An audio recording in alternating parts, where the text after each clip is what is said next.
नमस्कार। ना इधर ना उधर, सीधे मुद्दे पर नजर। क्या है आज की खबर, आप देखना शुरू कर चुके हैं न्यूज 18 आपके पुनीत के साथ। चलिए बात कर रहे हैं अमेरिका के राष्ट्रपति डोनाल्ड ट्रंप की।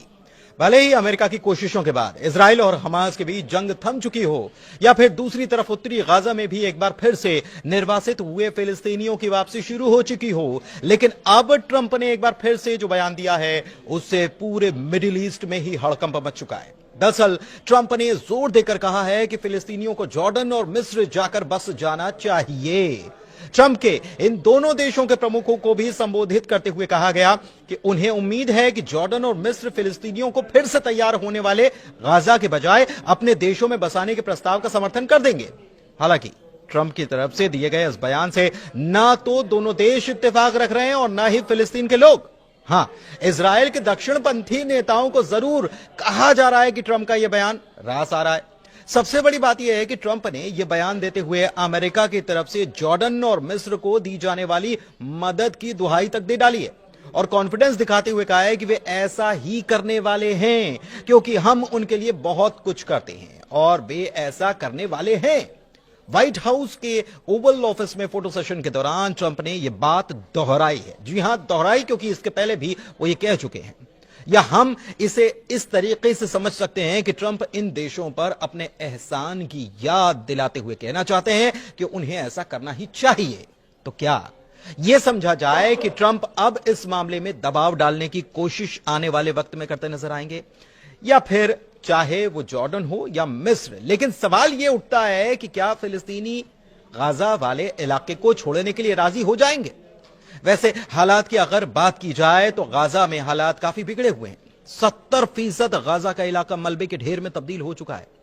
7 अक्टूबर 2023 को हमास की तरफ से इजराइल पर जो अटैक हुआ उसमें 1200 लोगों की मौत हुई और उसके बाद इजराइल ने हमास का नामो निशान मिटा देने की कसम खाई थी और युद्ध शुरू कर दिया था। करीब 15 महीने तक चले संघर्ष में गाजा में ही 47,000 से ज्यादा लोगों ने अपनी जान गंवाई है, जिसमें छोटे छोटे बच्चे भी शामिल हैं। दूसरी तरफ गाजा में स्कूल से लेकर अस्पताल तक सब तबाह बर्बाद हो गया। ऐसे में गाजा उजड़ा है, वीरान है। तो क्या फिर भी गाजा में लोग लौटना चाहते हैं? इसका जवाब है हां। लोगों ने क्या कहा यह आपको हम जरूर बताएंगे, लेकिन उसके पहले ट्रंप के बयान को समझते हैं। फिलिस्तीनी नेतृत्व संयुक्त राष्ट्र और क्षेत्र में अमेरिकी सहयोगियों के प्रस्ताव के व्यापक विरोध के बावजूद डोनाल्ड ट्रंप ने दोहराते हुए कहा है कि बड़ी संख्या में फिलिस्तीनियों को गाजा छोड़कर मिस्र या जॉर्डन चले जाना चाहिए। पत्रकारों ने जब उनसे सवाल किया तो उनका कहना था कि वो गाजा के फिलिस्तीनियों को ऐसे क्षेत्र में लाना चाहेंगे जहां पर वो बिना किसी व्यवधान, क्रांति और हिंसा के रह पाएं।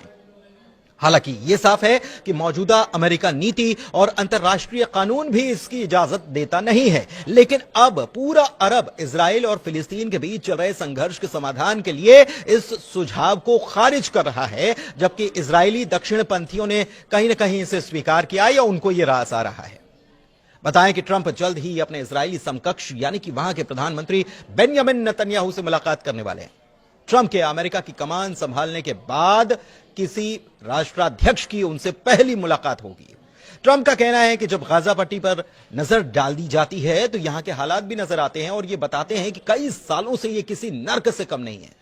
ट्रंप का कहना है कि उस पट्टी पर अलग अलग सभ्यताएं रही हैं, ये यहीं से शुरू नहीं हुआ, इसकी शुरुआत हजारों साल पहले हुई थी। इशारा 3000 साल पहले का था, जिसके बारे में आगे जिक्र होगा। उन्होंने ये कहा कि इसके साथ ही हमेशा इसकी हिंसा से इसका जुड़ाव रहा है।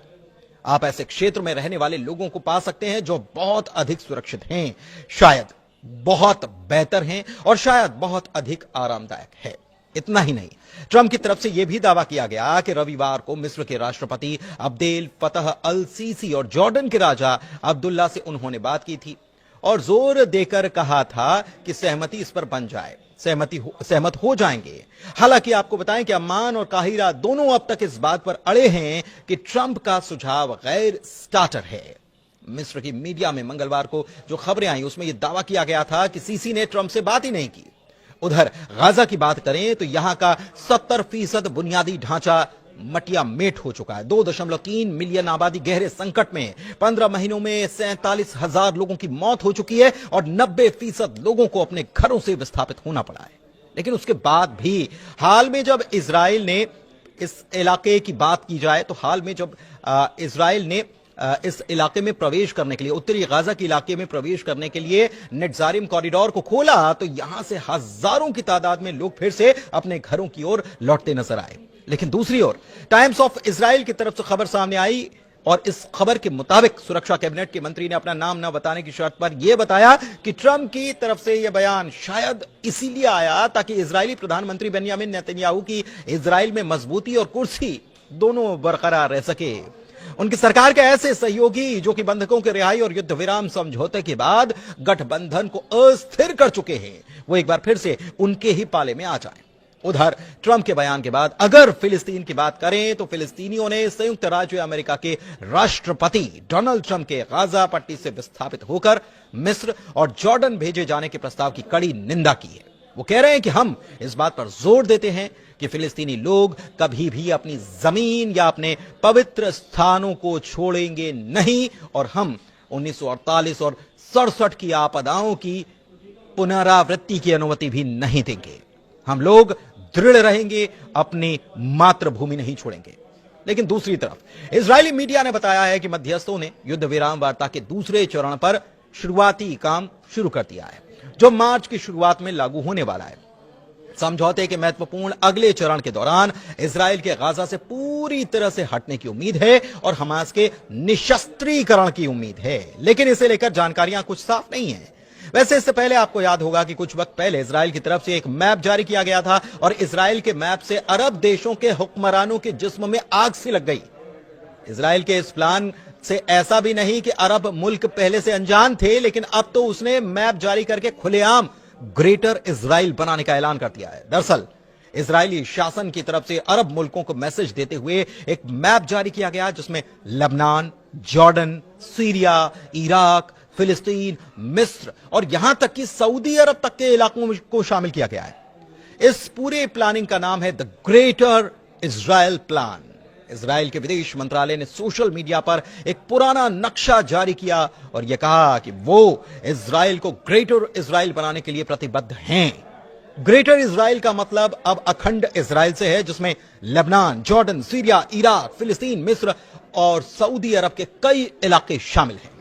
इजराइल के विदेश मंत्रालय का यह कहना है कि आज से 3000 साल पहले इस भूखंड पर यहूदी साम्राज्य का शासन था और ट्रंप की तरफ से भी हजारों साल पहले की जब बात की गई तो उनका इशारा इसी तरफ था।